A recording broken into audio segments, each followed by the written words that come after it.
Значит, для тех, кто меня еще не знает, я Андрей Затока, недавно состоявшийся узник совести, дважды диссидент.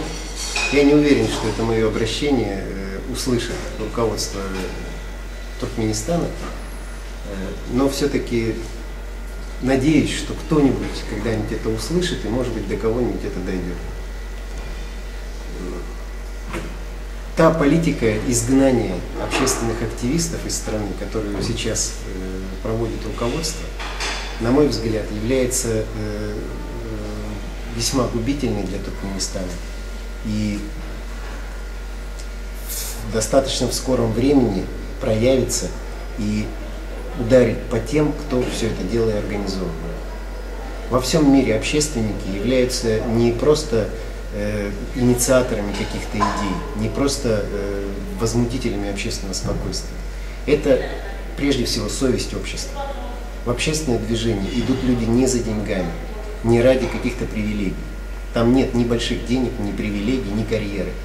Большинство из тех, кого я знаю, не рвется и не пытается сделать себе, не добивается ни славы, ни богатства, и не получит их. Это люди, которые просто являются неравнодушными, они не могут пройти мимо, они не могут смотреть на любой непорядок и пытаются реализовать себя именно через помощь обществу. Если вы, уважаемые руководители, этого не понимаете, то вас можно только пожалеть. Общественники являются вашими самыми главными союзниками, если вы, конечно, думаете о благе государства, а не о том, чтобы продержаться у власти как можно дольше.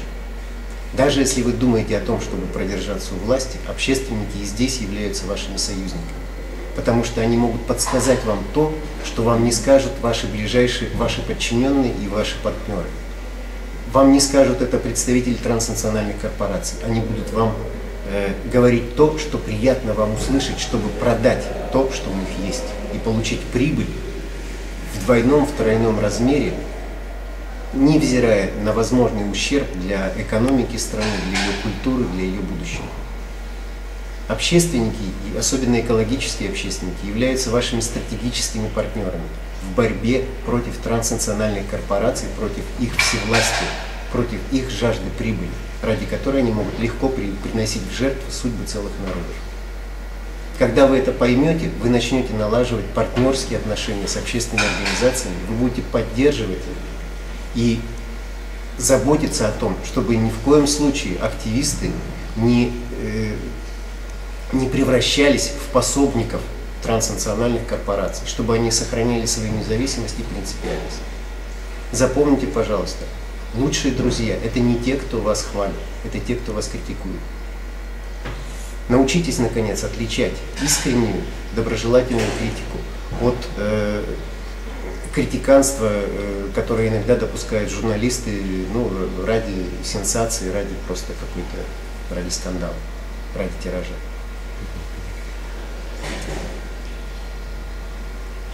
В Туркменистане сейчас подавляется любая инициатива.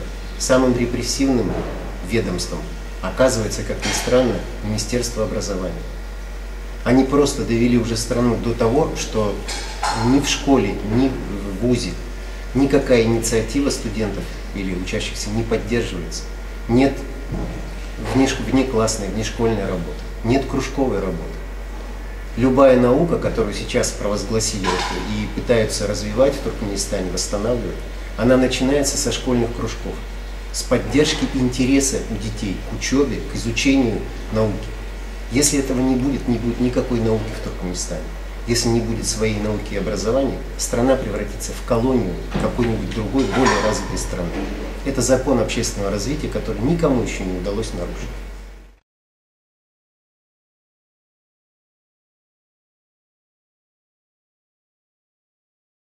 Ну, то, что вот сейчас последние события в сфере спорта, в сфере административного принуждения к занятию спортом, это будет очередная кампания, которая не принесет успеха, потому что спорт действительно начинается не с больших стадионов, а с дворовых площадок. Но дело не в спорте. Дело в том, что любые реформы, любые перемены к лучшему, они всегда происходят эволюционно, они не происходят по команде сверху. Это по команде сверху происходят только отчеты о сделанных мероприятиях, а потом, когда отчет заканчивается, все скатывается на круги своя. Для того, чтобы добиться действительно настоящих реформ и настоящего прогресса, нужно поддерживать инициативу людей. И нужно убрать вот это давление, непрерывный страх, которым сейчас пытаются управлять. Вот для примера, трава растет сама.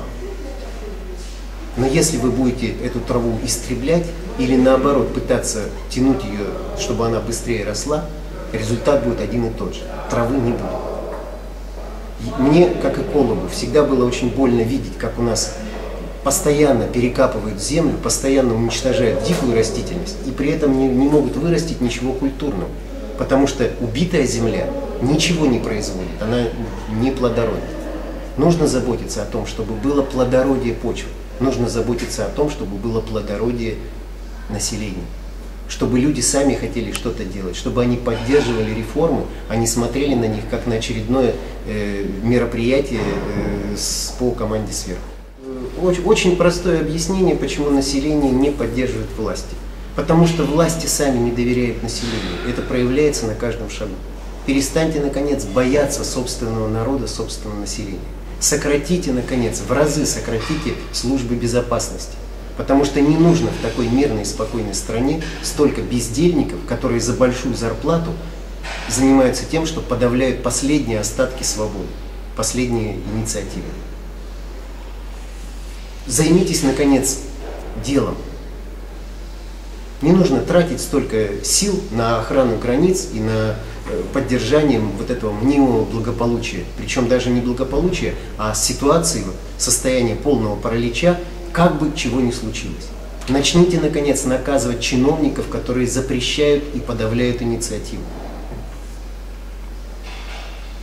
У нас же система, я говорю все еще у нас в Туркменистане, по привычке, выработанной за 27 лет, хотя меня лишили гражданства. У нас в Туркменистане власти не могут допустить, чтобы что-то происходило без команды.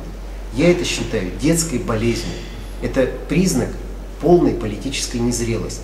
Так поступают люди, которые не умеют управлять, которые только начинают управлять, и вот как в детском саду, вот сказали, все, воспитатели ушли, теперь вы, дети, будете сами управлять детским садом. Вот так примерно происходит управление в Туркменистане. Кто громче крикнет, тот и главный. Кто больнее ударит, тот и главный. Так нельзя. Это детский сад. За столько лет независимости пора уже научиться управлять страной другими методами. Методами поддержки инициативы и экономического стимулирования. Можно регулировать налоги так, что будет происходить в стране то, что вы хотите, чтобы происходило. Если вы действительно хотите расцвета Туркменистана, а не превращения его в какой-то заповедник брежневской эпохи.